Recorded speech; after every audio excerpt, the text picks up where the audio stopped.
We absolutely love exploring Southern California, so when we got a chance to spend a day on the coast, we took it. It is time that we get out of the RV and go on a little adventure, Lori. What do you think? We need to, we have to.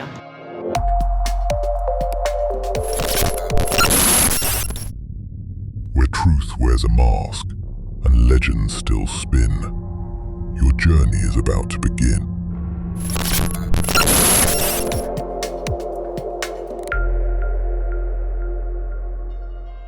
We have been cooped up and haven't done a whole lot of anything. So today we're gonna head over to the coast and go to one of our favorite spots. Like what, the Dana Point area. Yeah, when you're in this area in Menifee, literally if you cross straight to the ocean, you have to go through a mountain pass, but just drops you into San Juan Capistrano, Dana Point area. Yep, so let's do it. Let's do it. We have never been to downtown Lake Elsinore, so we decided to take a quick drive through. It's a pretty cute little downtown with coffee shops, restaurants, and other little shops. We enjoyed a nice drive along the east side of the lake, which we had never done, and saw some nice new additions to the area like Launch Point, that we can only imagine is a boat launch area. Then we headed up over the mountain with amazing views of Lake Elsinore from the west side. There is a great overlook at the top at a restaurant aptly named The Lookout. Stopped up here at the Lookout over Lake Elsinore. It is stunningly beautiful up here. Check this out.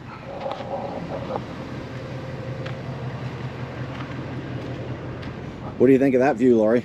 Oh, beautiful. We were looking at the houses up here and we're saying in the daytime they have a lake view and at night they have a city view. So beautiful. All the lights and stuff. Yeah. Now this is the Lookout Roadhouse. We've come up here a couple of times on the motorcycles. Lori and I are debating on whether we've been in here. I think we have. Lori thinks we haven't. As we look out over beautiful Lake Elsinore. Now you've probably figured out already that the road that we're taking, or the highway we're taking, is 74. It goes from literally from Menifee all the way over here through Lake Elsinore up over this mountain. It's this really cool twisty curvy road and then winds up over in Dana Point. So that's the road we're taking. It is a stunning drive. It's much more fun on the motorcycles, but it's still just a fun drive in a car. California Highway 74 from Lake Elsinore to San Juan Capistrano is a beautiful drive through a canyon. As it drops off the mountain, it twists and turns before finally dropping us into the San Juan Capistrano Dana Point area. Once we arrived in Dana Point, we made our way to the historic Harbor House. We had never been, and it was a great find. All right, we have arrived in Dana Point. And you can tell we're by the coast because the marine layer, there is no sun. Right. We're going to grab some breakfast. Hopefully, we're running a little bit late. So hopefully we'll be able to grab some breakfast here at the Harbor House. Of course, it's not saying that it's open. It says open 24 hours. Oh, okay, cool. Let's do it. This day was just like any other day we were out exploring, but something felt a little off.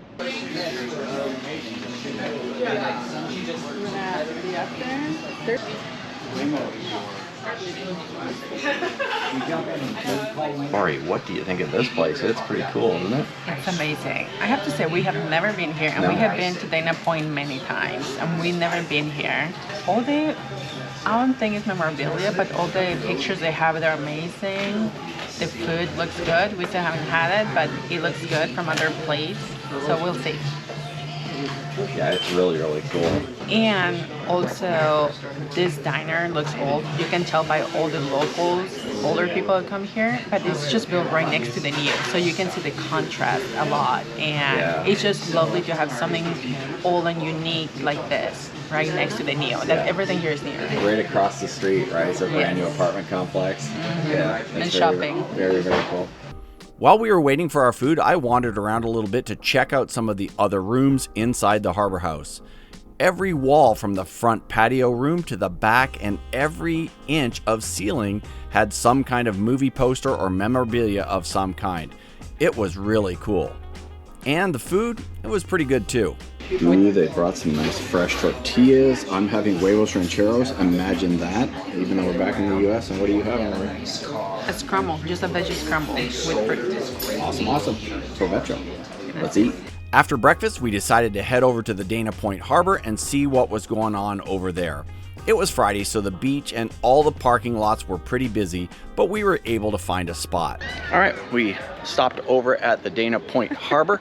We're gonna check this out. I think it's a Dana Point Harbor. I will double check that. I saw a little pirate peeking his head out of there. Check out this pirate ship. Okay, I have a cool story about that ship right there. I don't think I've told this story before. Lori has heard it probably 100 times. But my son Sean and I stayed on that boat for a night back when he was in either 5th or 6th grade. They do this overnight thing where they teach kids what it was like to be a pirate. They stay overnight and they had to do shifts of like every 3 or 4 hours or something like that. They would be woken up in the middle of the night. They would have to run up and they would be in charge of like swabbing the deck and doing their watch on the deck and all that kind of stuff. And if they didn't do what they were told, sometimes one kid, they made them eat an onion, like a full onion, just bite into it like an apple. Kid's crying, he's throwing up. And I'm wondering if they could still do that. I don't know. I feel like our kids nowadays, they need more of that. Yeah, and basically they were showing you how tough it was to live on this type of boat back in the day. I think it was called 2 Years Before the Mast, I think was the book that they were studying. But really, really cool experience for both my son and myself and all the other kids. And I do remember it being terrifying sleeping in the bunks because there were spiders and things down in the bunks. The question is, they made you do that as parent too. Well, yeah, as parents, you had to get up with them in the middle of the night. There was like 2 or 3 parents that were chauffeurs.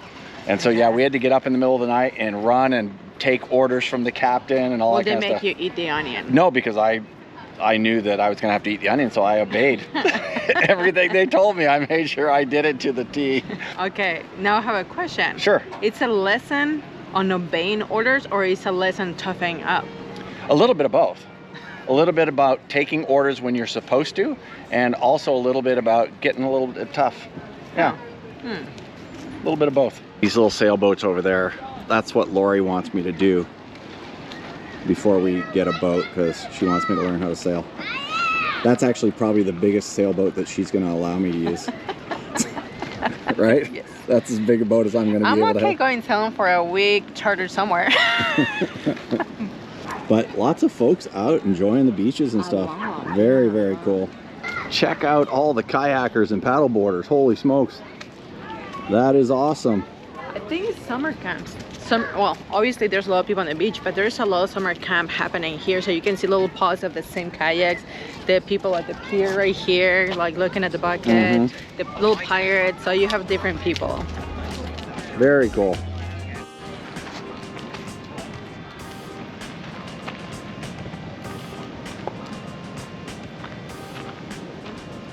The guy going out here in the water, swimming out. And no surfboard, so he's not going surfing. Just going out for a swim. You can see people coming from back there. All right, we have the danger high surf jetty closed, no trespassing. So we're not allowed to go out there. But of course, all the people that are out there, that's awesome. Check that out, little catamaran coming in. Sailboat who's obviously not sailing because the sail's down, motor's out. But look how shallow it is in here. Kids are right out here playing, and it's waist deep water for those kids. I expected it to be much deeper than that. I see this and I fall in love with Southern California all over again. We love watching the waves crashing into the rocks, but I almost went down when I climbed down onto the rocks for this video.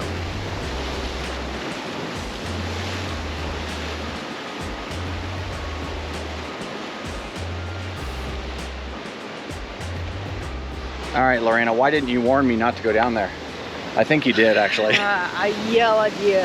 I told him one of these days, and everybody knows and it's recorded, if he does dumb stuff like that and he just hurts himself very bad, that somebody has to change his diapers, it's not gonna be me because it wasn't my fault. So I jumped down the rocks to get a good shot of the waves, and I blew out my sandal. Well, they need to be changed for one. And two, I mean, there's rough waves here. We're in California, in the Rocky area. So off to Target we go. Let's go. Let's go. The Ocean Institute is also located at Dana Harbor. It is a very cool nonprofit that is open to the public on weekends. They have great programs that teach both children and adults about marine life. If you get a chance to visit on a weekend, you should definitely take a walk through the exhibits. 19-month to 13-year-olds are $12 and adults are $16. We loved walking around, checking out the boats and things outside and seeing the children having fun on their summer camps.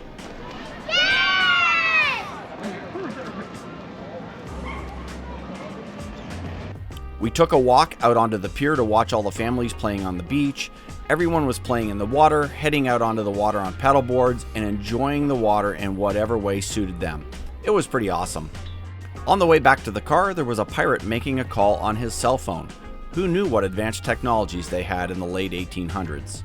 After Dana Point Harbor, we headed over to downtown San Juan Capistrano to have a look around. The main downtown is a quaint couple of blocks and has a few restaurants and bars as well as some antique shops. It is a great walking spot. All right, we have arrived in San Juan Capistrano. They have some public parking here, which is free, which is unusual here in California. 2 out of the bat at the beach and here. Yeah, yeah, that was pretty crazy. Normally parking is pretty brutal when you get close to the ocean, but San Juan Capistrano, free parking. We'll take it. We are in downtown. We're heading over to the Mission, and it is beautiful here.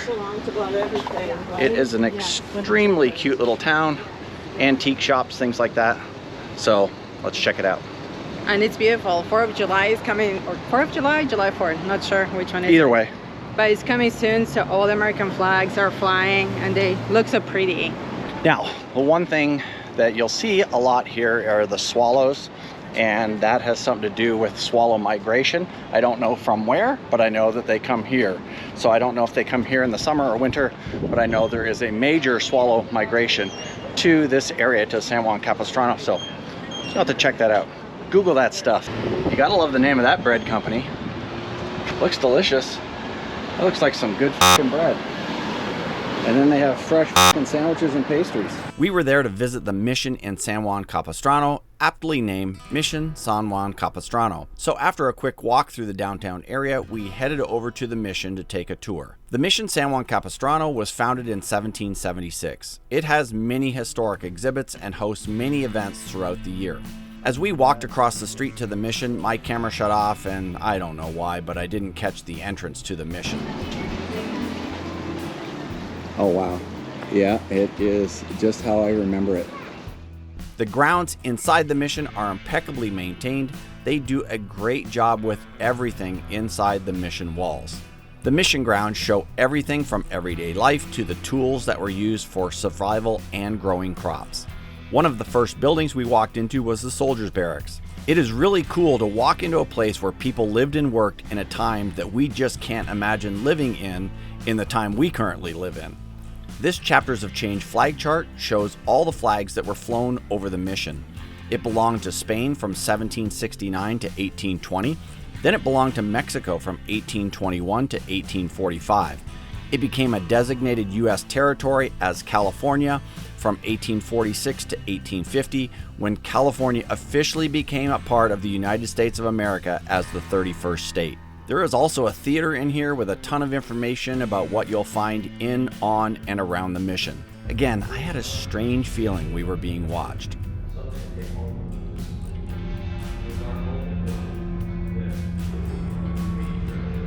After the barracks, we wandered into other areas. They were preparing for some kind of event that night. What a beautiful spot for a wedding or concert of some kind. They also had several old foundations under glass around the property. Seeing these as they were back when is super interesting. This building housed the Ashashaman people's history. They have been in the area for over 10,000 years. They had some incredible displays of tools they used for both protection and food processing. Grinding stone. And they said that the women used these to grind up acorns. There's thousands of acorns on the ground up in Idlewild. You could have made me breakfast with them. I just did it now. Yeah. I will have done it. Could have made all these stones. In there was a wine vat, and that's where they stomped the grapes, and then there's an opening that came out here, and this was the outside vat. You can see it almost looks like this may be rebuilt, I don't know, but it almost looks like that is stained red from the wine. Very, very cool. Most of the mission's buildings are made out of adobe and air-dried brick, made out of a mixture of clay, soil, sand, straw, water, and horse or cow manure. The mixture was packed into molds, removed, and laid out to dry for about a month. On average, bricks weighed 30 to 65 pounds, or the average weight of a fourth grader. Adobe walls average 4 feet in thickness in order to support the heavy roof. Very cool. Well, this is one of the original walls. They've got that hidden behind glass. That is awesome. This looks like it might have been a latrine. Outdoor kitchen. Okay, not a latrine. Once we were outside, the feeling of being watched returned, but Lorena assured me I was being paranoid. Lorena and I really enjoy wandering around the gardens and seeing what we might be able to put in our garden in the future. Oh, lizards. This is like the one. This is like the one that jumped on us in that place. That lookout. I took a picture of it actually. So you're a little jealous of this garden here? I am. Like my garden didn't look this good in Los Barriles. You can tell the soil and the weather is different. Very, very cool. Everything looks delicious. It does. Metal working furnaces. 2 furnaces at the site, somewhere around 1790. They're the oldest existing metal working structures in California, used for production of wrought iron, introducing the natives to metal. It's also interesting to see the technology that was available and that the people in the mission used to make their everyday lives more livable. The mission is a place where you can roll video and take pictures for hours. Every single corridor you walk down and every room you walk into is worthy of photography and videography. It's hard to decide what to shoot and what to pass by. Of course, we always hope that by taking video wherever we go, it allows people who wouldn't be able to make the trip to enjoy these incredible places with us. So we hope you enjoy coming along for the ride. Check out these metal bells inset into this bench. How cool is that? The Serra Chapel was built around 1782, 6 years after the mission was founded. The Serra Chapel was named after Saint Junipero Serra, and Serra was the founder of the first 9 of the 21 California missions, including Mission San Juan Capistrano in 1776. He was described as a man of uncompromised optimism and zeal. Saint Serra played a significant role in establishing the mission system and laying a foundation for what would become the state of California. The chapel is California's oldest church. Originally used for storage in the late 1800s, the chapel was restored for worship in the 1920s. Its beautiful art and architecture have just undergone a major facelift. There's new lighting highlights, the centuries-old Stations of the Cross, and the retablo has been refreshed, and sparkling chandeliers hang overhead. While most services now take place in the larger basilica, Serra Chapel remains active and even features St. Peregrine's side shrine, a pilgrimage site for cancer patients. It's arguably the best-kept mission church and well worth a visit. There is something really amazing about hearing the bells ringing while you are in the middle of the mission.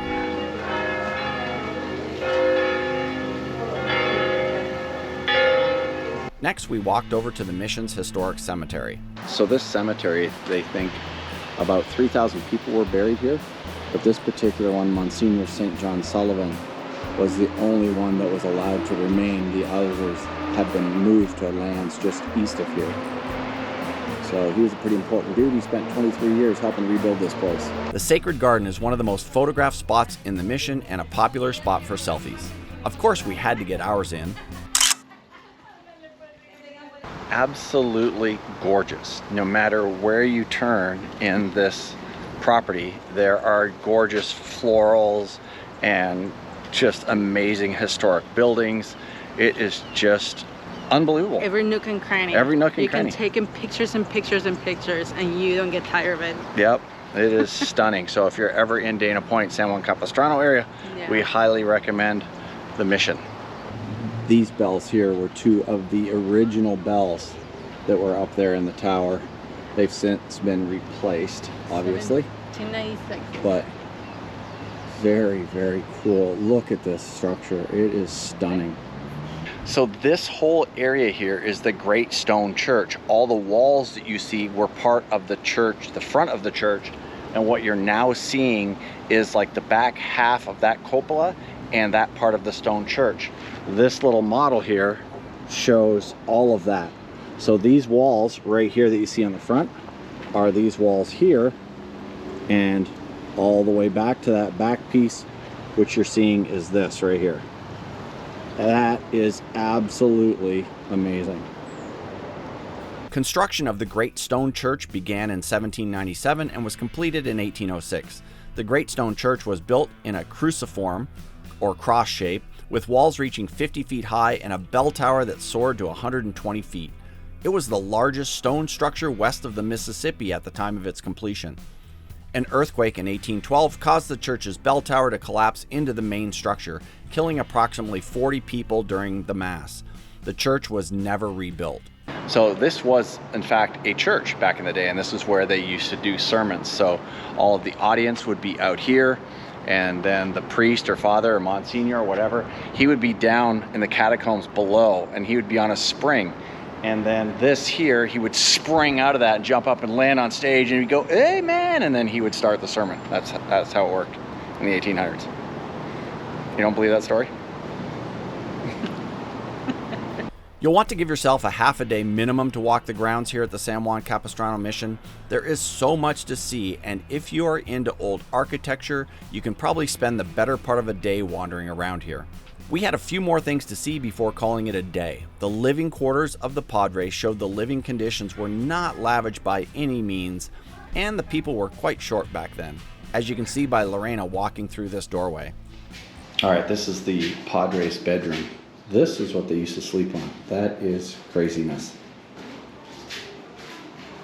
But nice, simple room. They weren't tall back then. We are in the Padres' kitchen. The kitchen, or pozzolera, was built as part of the Padres' home quarters known as the convento. Kitchen tasks involved roasting and grinding grain, tending the fire, cooking 3 meals daily, and the smoking and curing of meat.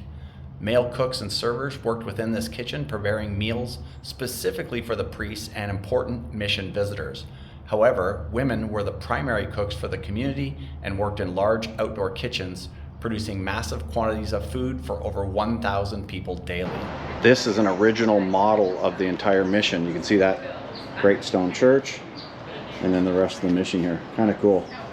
All right, so this is kind of the real estate deal of the century. So 1845, Pio Pico, Mexico's last California governor, wanted to generate revenue. So he ordered the remaining buildings and lands to be rented or sold here at San Juan Capistrano. So Pico sold them to his brother-in-law. They were valued at $55,000 in 1846, and his brother-in-law, John Forster, bought them for $710. That's quite a deal. Can you find us a real estate deal like that in California? No, for that amount anymore, no.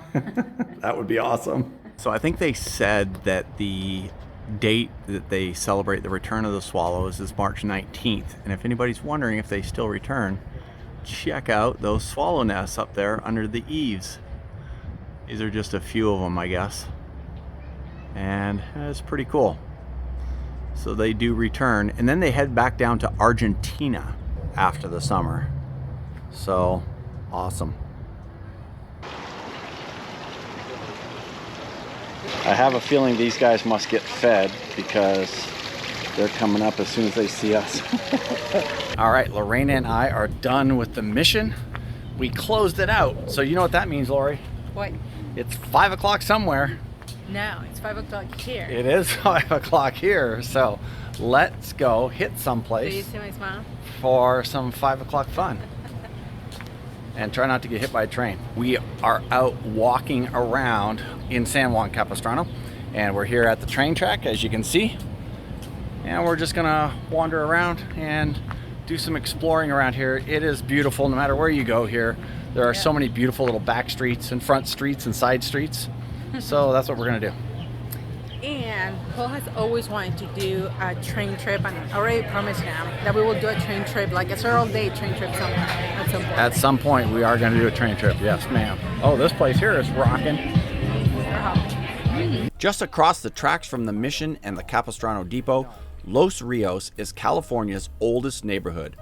Its 40 remaining homes include 3 original adobes, the Montañez, Rios, and Silva, once housing mission builders and ranch workers in the late 1700s and early 1800s. As the Great Stone Church rose, Spanish settlers and Ashashaman blended their cultures and thrived here. Later, European immigrants added most of the other houses in the late 19th and early 20th centuries. It is a great place to stroll the streets and look at the buildings and florals. It can get a bit noisy when the Surfliner or Amtrak roll through town.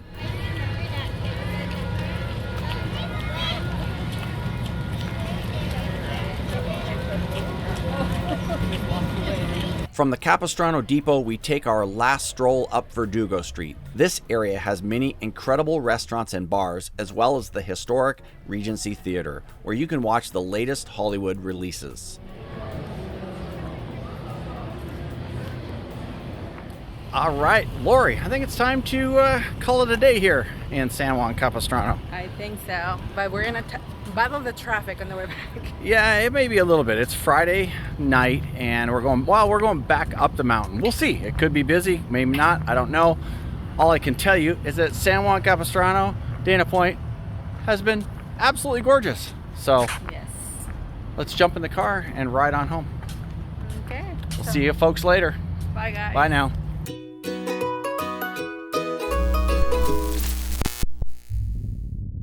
The journey awaits. We are waiting.